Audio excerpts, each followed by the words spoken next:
There is the San Diego you probably know, and there is the San Diego you probably don't. For thousands of low-wage workers, the working poor, San Diego is more prison than paradise. Rabbi Laurie Coskey works to turn that prison into promise.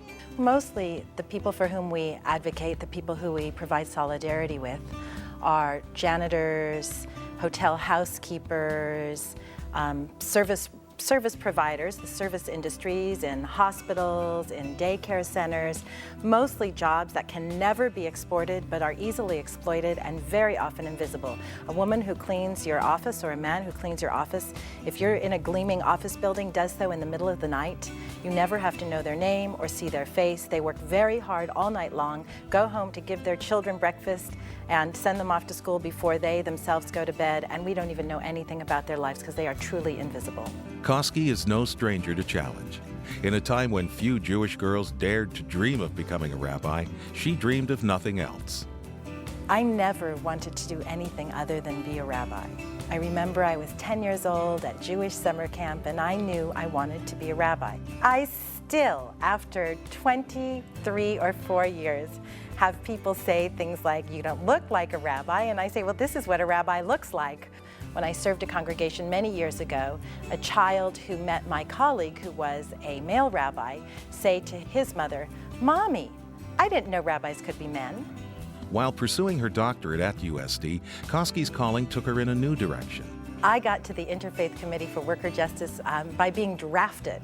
I first met Rabbi Laurie at a meeting in Escondido. There was something about her ability to connect so quickly, understand who I was, what I was about, that really impressed me. She turned on the lights and made things happen with the ICWJ. Victories for the Interfaith Committee for Worker Justice often mean only modest gains for workers, but some victories are sweeter than others. Our wins are very incremental, but they are real in people's lives. So 5 or 6 years ago, there were several large corporations that began to dominate the retail industry. And so the janitors that cleaned the malls in this area and all throughout California and the rest of the country began to be working for a single corporation. San Diego clergy and labor movement and corporate owners here in San Diego County were among sort of the pioneers of recognizing the value of the work of janitors in shopping malls throughout our county, then rippled throughout our state and then throughout the country. The large owners of shopping malls have been one of the true heroes in the story of lifting up the issue of low-wage workers, not without a little pressure and not without advocacy by faith leaders throughout the state and the country, but led by the San Diego Interfaith Committee for Worker Justice. Laurie Coskey goes to work every day to fight a battle too hopeless to win and too important to lose. I think she even finds this funny. She is the dreaded individual. Nobody wants Rabbi Laurie on their back or at their front door, and it's really hard not to like her.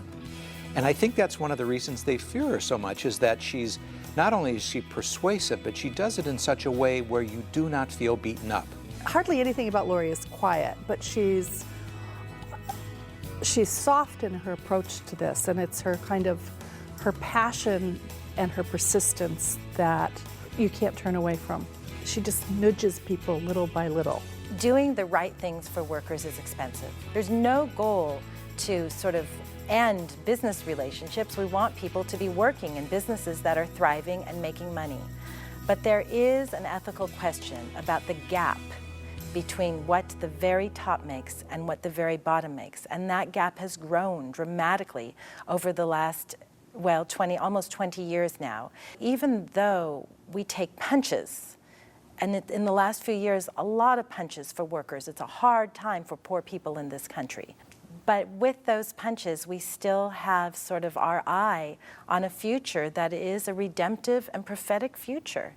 I would have to say that this work, together with my colleagues, my Christian, my Muslim, my Unitarian colleagues, has been sort of the defining faithful experience of my rabbinate so far. And I deeply believe that if there is to be a future for religious traditions, our work together is the key to creating communities that are safe and, please God, peaceful throughout the world.